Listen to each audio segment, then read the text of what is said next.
Bonjour, bonjour et bienvenue dans la suite de ce cours sur l'intégrale de Riemann. Commençons tout de suite par voir ce que nous allons voir aujourd'hui. Et là, il y a une surprise. Enfin, honnêtement, je pense que les résultats, je ne vais rien vous apprendre. Pourquoi tu fais ce cours alors? En fait, parce que je pense que les résultats, vous les connaissez tous. Je vais vous montrer que l'intégrale est linéaire, qu'elle est positive, qu'on peut comparer l'intégrale si f est plus petit que g, que l'intégrale de f est plus petite que l'intégrale de g. La relation de Chasles sur les intégrales, vous la connaissez déjà. Et puis, je vais vous prouver que les fonctions continues par morceaux sont intégrables au sens de Riemann. Donc, en gros, tout ça, vous connaissez déjà. Par contre, les preuves, c'est pas clair. Donc en fait, c'est pour ceux qui veulent savoir voilà, comment on sait que on a bien toutes ces propriétés de l'intégrale, comment ça a été prouvé à partir de la définition de l'intégrale qu'on a vue dans les vidéos précédentes. Et bien voilà, c'est le moment de savoir ça. Okay, mais effectivement, là je vous avoue que pour les exercices, c'est évident qu'il faut connaître ces propriétés, mais vous les connaissez déjà. Donc c'est pas non plus un truc essentiel. Mais bon, allez, pour être propre, moi je fais toutes les preuves parce que je fais un cours. Voilà, dans un cours, il y a des parties qui sont, disons, super sympas, super importantes, comme la convergence dominée, tout ça. Puis il y a des moments où effectivement, voilà, pour être sympa, on fait les preuves pour montrer que les propriétés sont vraies, etc. Mais l'important, c'est de connaître les propriétés, on va être honnête. Enfin bref, donc bienvenue dans cette vidéo qui ne sert à rien, mais j'espère quand même que vous aurez plaisir à la regarder. Alors, on va rappeler ce que c'est que la définition d'une fonction Riemann intégrable. Donc je vous rappelle, ça veut dire qu'on peut encadrer f par deux fonctions d'escalier u epsilon et v epsilon. Donc, de telle sorte que l'intégrale de v epsilon et l'intégrale de u epsilon, l'écart est plus petit qu'epsilon. D'accord? Donc voilà, donc elles sont assez proches, au sens de, voilà, elles ont une intégrale assez proche et elles encadrent f. Et alors si on peut faire ça pour toute valeur de epsilon, aussi proche qu'on veut, eh bien l'intégrale de f est définie soit comme le sup des intégrales des valeurs des fonctions en escalier inférieures à f, soit comme l'inf des intégrales des fonctions en escalier supérieures à f. Voilà, c'est la même chose. Et on prend une de ces deux définitions et c'est ça l'intégrale de f. Ok? Et donc voilà, donc, comme promis, première propriété, l'intégrale est linéaire. Ok, ça veut dire quoi? Ce que vous savez bien, c'est-à-dire qu'on peut multiplier par une constante, on peut la sortir de l'intégrale, et que l'intégrale d'une somme, c'est la somme des intégrales. Ok, notez qu'on a déjà démontré ça pour les fonctions en escalier, dans la vidéo précédente. Je vais m'en servir, donc voilà. Mais maintenant, comment le démontrer pour les fonctions totales? Si vous avez déjà vu mes vidéos sur le bec, vous avez vu, on s'est cassé les pieds, d'abord à le montrer pour les fonctions étagées, puis à en déduire pour les fonctions, voilà. C'est un peu la même confiture, mais c'est toujours sympa, quoi. Bon, enfin bref. Alors voilà, comment démontrer ça? Donc vous pouvez chercher vous-même si vous voulez, ça c'est pas super dur, pour voir si vous y arrivez, puis après vous regardez la démonstration. Alors, tout d'abord, si lambda égale 0, je montre le premier point, si lambda égale 0, l'intégrale de 0 est égale à 0 fois l'intégrale de f, ok, bon. Ça va. Donc maintenant, comme d'habitude, je vais prendre f, donc comme elle est Riemann intégrable, je choisis un epsilon positif, je prends deux fonctions d'escalier u epsilon et v epsilon qui encadrent f et dont la différence des intégrales est plus petite qu'epsilon. Par définition de la Riemann intégrabilité, je sais que ça existe. Et donc, j'ai envie de multiplier tout ça par lambda. Alors déjà, il faut que je vois qu'il y a deux cas, parce que si lambda est positif, je multiplie tout par lambda, ça ne change pas le signe des inégalités. Si lambda est négatif, ça change le signe des inégalités. Donc dans tous les cas, lambda f est comprise entre lambda u epsilon et lambda v epsilon. On ne sait pas laquelle est en dessous, laquelle est au-dessus, mais bon, c'est pas grave. Et il faut regarder maintenant la différence intégrale de lambda u epsilon et lambda v epsilon. Là, l'ordre, on s'en moque complètement, parce qu'il y a une valeur absolue de toute façon, donc c'est l'écart, donc je me moque de savoir laquelle est la plus grande. Et bien ça, comme je peux appliquer maintenant la linéarité pour les fonctions en escalier, on l'a déjà vu, le lambda peut sortir de l'intégrale, d'accord? Donc ça, du coup, je peux le sortir de la valeur absolue, ça fait valeur absolue de lambda fois cette différence-là, du coup, c'est plus petit que valeur absolue de lambda fois epsilon. Ok, donc lambda est un nombre fini, quelconque, mais donc plus petit que lambda epsilon, ça me va. Il aurait suffi que je prenne epsilon plus petit que epsilon prime sur lambda, enfin bref.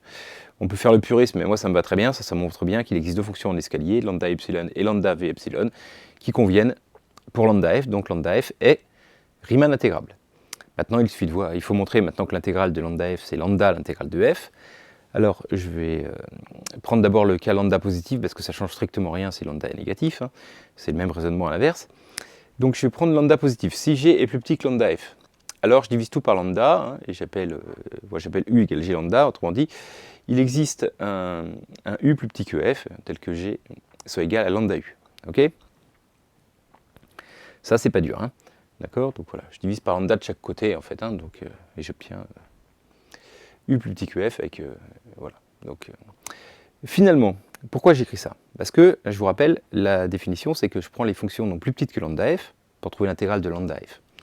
La définition, c'est de prendre toutes les fonctions d'escalier, par exemple, parce que je peux prendre dessus en dessous. Donc là, je prends les fonctions g qui sont en dessous de lambda f, ok, et je veux prendre le sup des intégrales de ces fonctions en escalier plus petites que lambda f. Mais lambda f, si je l'écris lambda u, du coup, j'obtiens que je cherche la plus grande, enfin le sup des valeurs absolues, des intégrales de lambda u, d'accord, avec u plus petit que f. Et u est en escalier. C'est une reformulation. Au lieu de dire l'intégrale des v plus petit que lambda f, bah, j'écris comme ça. Et du coup, bah, c'est chouette parce que lambda ici, je peux le sortir parce que u est une fonction d'escalier, donc là, il n'y a pas de problème de linéarité. Et donc finalement, je trouve que c'est lambda fois l'intégrale des u de x pour u plus petit que de f. Mais ça, le lambda, je peux le sortir. Hein. Le sub du nombre de valeurs, je multiplie tous par lambda, bah, c'est lambda fois le sub des valeurs. Donc si je sors le lambda, hop, j'obtiens lambda fois le sub des u de x plus petit, avec u plus petit que f. Ça, c'est typiquement, c'est exactement l'intégrale de f. Donc voilà, finalement, j'obtiens que l'intégrale de lambda f, c'est lambda fois l'intégrale de f. Ok? Donc voilà, bon, de toute façon, vous saviez déjà, hein, mais voilà la preuve. Donc si lambda est négatif, alors l'égalité est dans l'autre sens, donc à ce moment-là, il faut prendre le sup, mais le raisonnement est exactement le même. Ok, donc maintenant, la somme. Ok, alors donc, bah, cette fois, je prends f et g, et donc j'encadre f par u epsilon et v epsilon, g par s epsilon et t epsilon, avec à chaque fois l'écart des intégrales qui est plus petit qu'epsilon. Et donc il faut que je démontre que f plus g est encadré par deux fonctions en escalier. Bon, vous avez deviné lesquelles, ça va être la somme des deux de chaque côté. Hein, c'est pas le dur, je fais la somme des inégalités, là.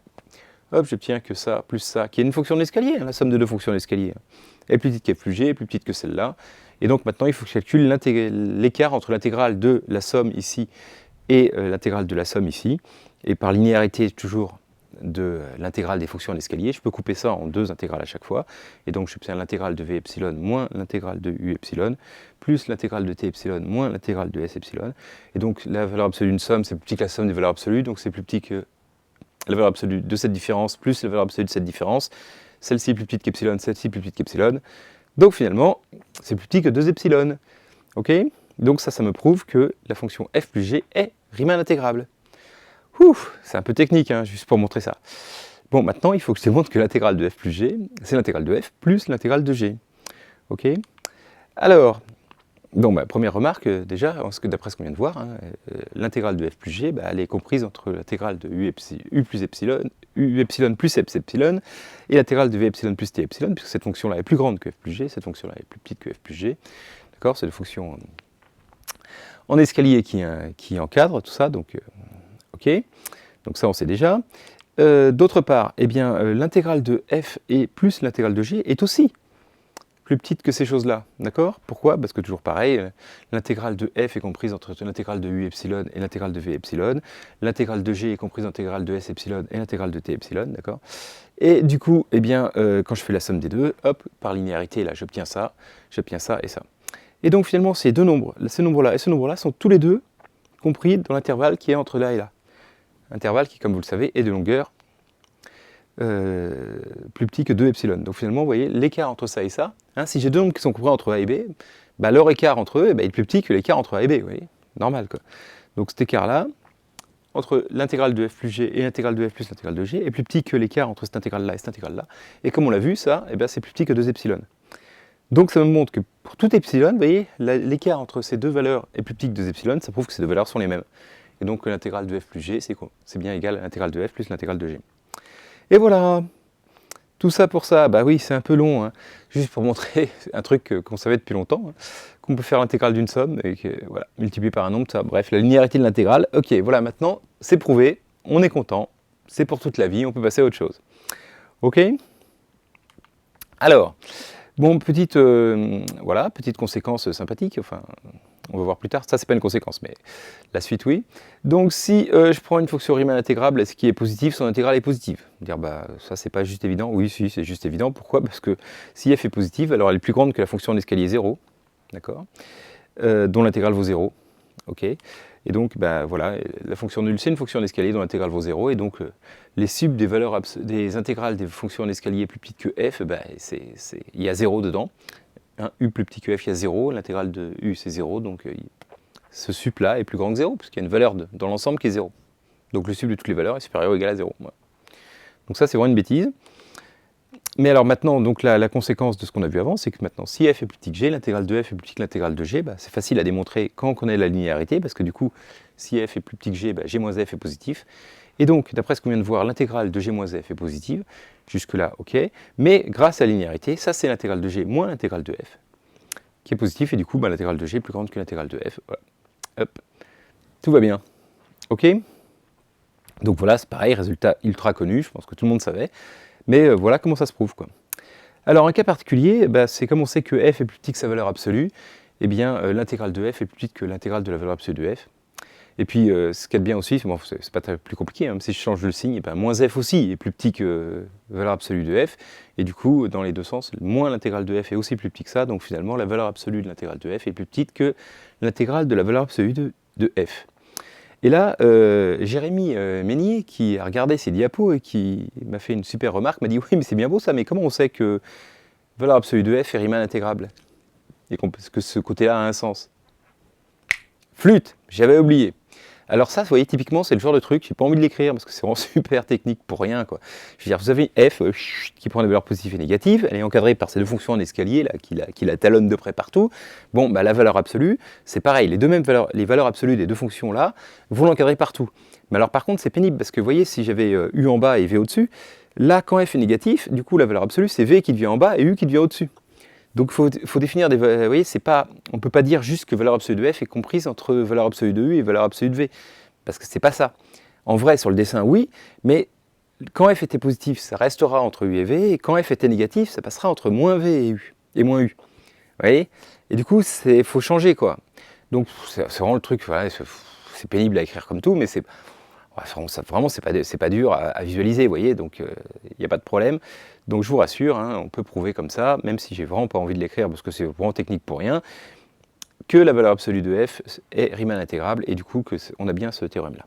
Okay, donc ce qui est plus dur, par contre, et là je ne vais pas le faire parce que je l'ai fait pour le beg, mais justement, essayez de le revoir si vous le trouvez. Alors là, pour le coup, je vous dis c'est dur, si vous ne trouvez pas, c'est normal. Première étape, bon ça c'est pas hyper dur, montrer que, quoi qu'il y a un peu de boulot quand même, mais bon, que module de f, si f est une fonction à valeur complexe, est Riemann intégrable. Ok, donc ça c'est déjà pas complètement évident. Et puis qu'on a encore cette inégalité-là. Et là, je dis franchement, c'est dur. Moi, je vous rappelle, pour le beg, j'en ai galéré. Donc, il y a la preuve dans le beg, hein, qui marche complètement pour le cas Riemann. Hein. D'accord, vous prenez, changez juste l'hypothèse de fonction, elle n'est pas mesurable, elle est Riemann intégrable, la preuve est la même.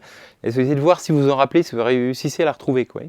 Que module de l'intégrale de f est plus petit que l'intégrale de module de f. Hein. Un bon exercice, là, pour voir. Mais bon, c'est pareil, l'important, c'est de connaître le résultat, je pense. Hein. Ok, allez, je passe là-dessus. Maintenant, on va vraiment un truc fondamental et vraiment inconnu de tous, la relation de Chasles.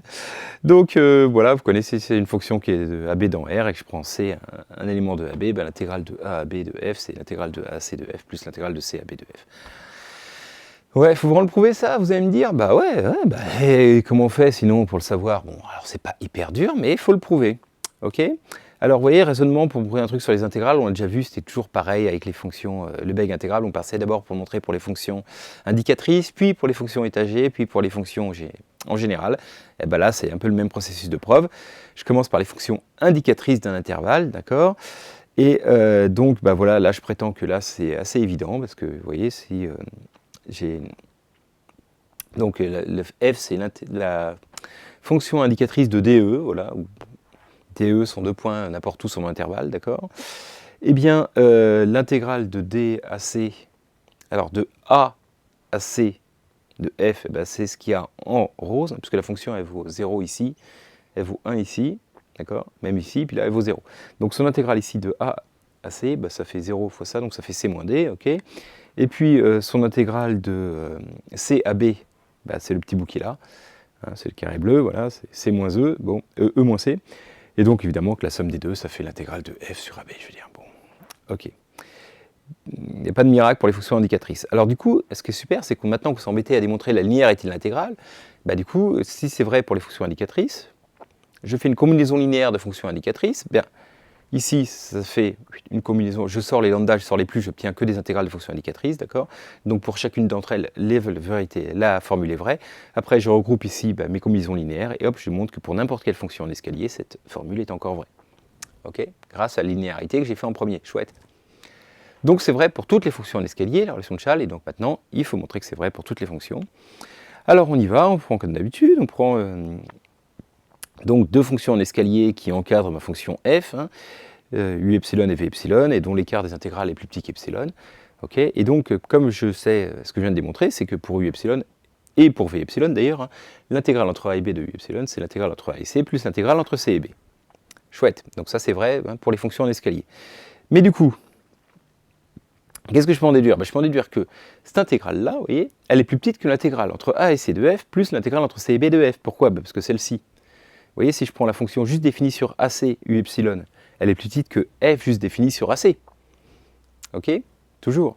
Et donc l'intégrale sur ac de u epsilon est plus petite que l'intégrale sur ac de f. Parce que là, tout va bien. Et puis l'intégrale sur cb de u epsilon est plus petite que l'intégrale sur cb de f aussi. Donc j'ai bien cette inégalité-là. Okay. Puis après, par le même raisonnement, comme cette intégrale sur AC de f est plus petite que l'intégrale sur AC de v epsilon et que celle-là est plus petite que l'intégrale sur cb de v epsilon et que je peux regrouper ici, j'obtiens que voilà, cette somme-là est aussi incomprise entre les deux. Et donc, même raisonnement que tout à l'heure, vous voyez, j'ai un nombre là qui est comprise entre ces deux valeurs-là, et puis j'ai une intégrale entre a et b de f qui est aussi comprise entre ces deux valeurs-là, d'accord, par définition de l'intégrale de Riemann. Et donc l'écart entre l'intégrale entre ab de f et cette somme-là est plus petite que l'écart entre ces deux intégrales, qui est plus petit qu'epsilon. D'accord, j'ai pas tout écrit parce que vraiment c'est déjà assez long comme ça. Et donc ça montre que pour tout epsilon, voilà, finalement, l'écart entre ces deux nombres est plus petit qu'epsilon, donc ça veut dire que ces deux nombres sont les mêmes, et hop, ça démontre la formule de Schall. Ok, c'est le même raisonnement que tout à l'heure, quoi. Et voilà, voilà, ouais, chouette, on a vraiment démontré des trucs super. Enfin oui, ces formules sont super. Hein. Ok, donc, alors maintenant, petite notation pour, voilà, pour rigoler. Si je prends C et D quelconque dans AB, d'accord, eh bien l'intégrale, donc avec C plus petit que D, l'intégrale entre D et C de f de x dx, on définit ça par moins l'intégrale de C et D de f de x. Okay, jusqu'à présent, on n'avait pas vu, on avait dit, on a défini que l'intégrale entre A et B que si A était plus petit que B. Bon, bah voilà, c'est une petite notation, c'est une petite convention. Si jamais le nombre du bas est plus grand que le nombre du haut, eh bien on met un signe moins. Ok, d'accord. Et puis, par définition, du coup, ça veut dire que l'intégrale de C à C, comme je peux inverser, c'est égal à moins l'intégrale de C à C, donc forcément l'intégrale de C à C vaut 0. C'est le même nombre en haut et en bas, par définition, on dit que cette intégrale-là vaut 0. Ok, voilà, une petite notation. Alors pourquoi faire? Pourquoi on a posé tout ça? Simplement pour qu'en fait, la relation de Schall, elle marche tout le temps, même si c'est, vous voyez, si j'ai pas besoin de, si j'ai des relations de Schall entre, je sais pas moi, 3x et 8, j'ai pas besoin de regarder si x est plus petit que 8 ou plus grand que 3 ou machin, du coup la relation marchera tout le temps. L'intégrale entre 3 et 8 sera l'intégrale entre 3 et x, plus l'intégrale entre x et 8, même si x est avant 3 ou après 8, vous voyez. Grâce à ces conventions de signes, hein, ça me permet de ne pas m'embêter, et puis de, voilà. Ok, ça élimine des cas, etc. C'est juste le plus pratique de supposer ça, en fait. Hein. Voilà, voilà. Regardons maintenant une autre propriété donc, des fonctions Riemann intégrables, qui est que si deux fonctions sont Riemann intégrables, alors leur produit est Riemann intégrable. Ok. Alors, est-ce que c'est encore un truc évident? Alors oui et non. C'est-à-dire qu'effectivement, on se dit, bon voilà, comme d'habitude, les fonctions qui ont une propriété, quand on les ajoute, elles ont la propriété, on vient de le voir. Quand on les multiplie, elles ont encore cette propriété, c'est évident. Oui, alors sauf qu'il faut se méfier, justement, je voudrais revenir un petit peu là-dessus, parce que si je prends la fonction donc définie de 0,1 dans R par h de 0 égale 0, et puis sur les nombres strictement positifs par 1 sur racine de t, bon, on a déjà vu que cette fonction était Lebesgue intégrable, hein, l'intégrale de ça entre 0 et 1 est strictement plus petite que l'infini, ça converge, si vous voulez préférer, enfin bref. Cette intégrale-là existe pour Lebesgue, ok. Or, eh bien, la fonction h fois h, elle n'est pas Lebesgue intégrable, ok. L'intégrale, du coup, vaut l'infini. Hein. Si je prends ça au carré, ça ne marche pas du tout. Comme vous savez, l'intégrale de 1 sur t entre 0 et 1, ça vaut plus l'infini. Donc, ça veut dire que c'est plus subtil que ça. Parce que là, pour le coup, vous voyez, hein, un produit de fonctions intégrables, c'est pas forcément intégrable. Et justement, c'est tout l'esprit des espaces LP, donc je ne vous ai pas encore parlé, mais donc je vous parlerai un jour, hein, je t'ai promis, où justement, c'est les fonctions de carré intégrables qui ne sont pas forcément intégrables, ou l'inverse. Enfin, vous voyez, il y a des subtilités comme ça. Donc, du coup, là, pour Riemann, c'est quand même assez notable parce que là, voilà, donc, comme vous le savez, les fonctions Riemann intégrables, c'est une sous-partie des fonctions Lebesgue intégrables. Je vous l'ai dit dans Lebesgue, hein, je ne vous l'ai pas prouvé, c'est hyper dur, mais. Ok, on admet. Mais du coup, voilà, donc ça, c'est une sous-partie dans laquelle cette propriété-là est encore vraie, qui finalement n'est pas si évidente que ça, vous voyez. Hein, c'est ça que je voulais vous expliquer, quoi. D'accord? Donc, bon, alors, on me dire, ok, mais pourquoi on s'intéresse au Lebesgue intégrable? Alors, parce qu'il y en a beaucoup plus. Donc, quelque part, c'est plus agréable parce que c'est une théorie de l'intégration qui englobe beaucoup plus de fonctions. Ok. En fait, même pour être un peu précis, elle englobe toutes les fonctions qui sont des intégrales généralisées pour Riemann qui sont absolument convergentes. Du coup, ça devient Lebesgue intégrable directement. C'est des vraies intégrales, vous voyez. Donc, il y a plus d'intégrales dans le monde de Lebesgue, mais du coup, il se passe des trucs un peu pénibles comme ça. Alors voilà, l'avantage de Riemann, c'est que du coup, il y a des propriétés plus sympathiques, et qu'en fait, Riemann intégrable, il y a beaucoup de fonctions quand même. Hein, je mets un petit peu en avance sur la suite, mais on va voir juste après, justement, toutes les fonctions continues par morceau sont Riemann intégrables, ça en fait déjà une pelletée. Et puis même, je ne vais pas le prouver parce que là c'est un peu technique aussi, mais si vous voulez vraiment le savoir, je vous le dis entre nous, vous ne le répétez pas, hein, c'est en fait les fonctions Riemann intégrales, on peut montrer que ce sont toutes les fonctions dont les points de discontinuité sont de mesure nulle. Définition bizarre, parce que mesure nulle, ça utilise un peu le bègue. Donc vous voyez, c'est un peu une caractérisation un peu étrange qui a été faite après, quoi. Mais donc tout ça pour vous dire quand même, les fonctions Riemann intégrables, il y en a quand même une pelletée. Ok. Donc voilà, par celles qui sont vraiment tordues, parce que pour un nombre de points de discontinuité qui est de mesure non nulle, c'est que déjà c'est pénible, quoi. Bref, donc en fait, les Riemann intégrables, dans la vraie vie, il y en a quand même beaucoup. C'est rare de croiser un truc qui n'est pas Riemann intégrable. Okay, sauf dans ces cas des fonctions généralisées, mais du coup on appelle ça des intégrales de Riemann généralisées. Enfin on verra après, c'est le chapitre d'après. Ok, bref. Et donc en fait, en pratique, on peut quand même souvent utiliser Riemann, et donc voilà. Ok, alors je ne vais pas vous faire la preuve de ça, je suis sympa parce qu'elle est encore plus technique que pour les linéarités, parce qu'il y a plein de cas, si f et g sont positifs, alors on prend comme d'habitude les fonctions u epsilon, v epsilon pour f, s epsilon, t epsilon pour g, et puis en fait c'est compris entre u fois s et t fois v, le produit fg, donc si elles sont toutes les deux positives, ça va bien, et puis si on faut couper avec Chasles, quand elles sont de signe contraire, quand elles sont toutes les deux négatives, quand elles sont toutes les deux positives, etc., voir que ça fait des fonctions d'escalier, etc. Bon, c'est pas très dur, c'est pas très intéressant. Et voilà, l'important c'est de savoir un peu cette subtilité-là qui est assez rigolote, quoi. Hein, parce que souvent on ne le sait pas, quoi. Ouais, on peut calculer l'intégrale d'un produit, tout ça, si on peut calculer l'intégrale de chaque, ouais, on peut se faire avoir, quoi. Ok, très bien. Allez, ceci étant dit, on va maintenant démontrer un petit lemme très sympathique. Enfin, on va voir sa conséquence. Bon, bref, alors, j'arrête de spoiler un peu. Si f est Riemann intégrable, si g est une application qui est égale à f sauf un nombre fini de points, alors g est Riemann intégrable aussi, et l'intégrale de f, c'est l'intégrale de g. Alors pourquoi j'ai besoin de démontrer un truc pareil? Donc déjà c'est sympa, ça veut dire que vous voyez, si on ne sait pas la valeur de f en un point, ben, en fait pour calculer son intégrale, on s'en va complètement. Ok. Et pourquoi c'est chouette surtout, ben, c'est que si je connais ça et que je connais le théorème de Chasles en plus, eh bien je peux facilement démontrer que si f de AB dans R est continu par morceau, alors f est Riemann intégrable. Alors pourquoi ça?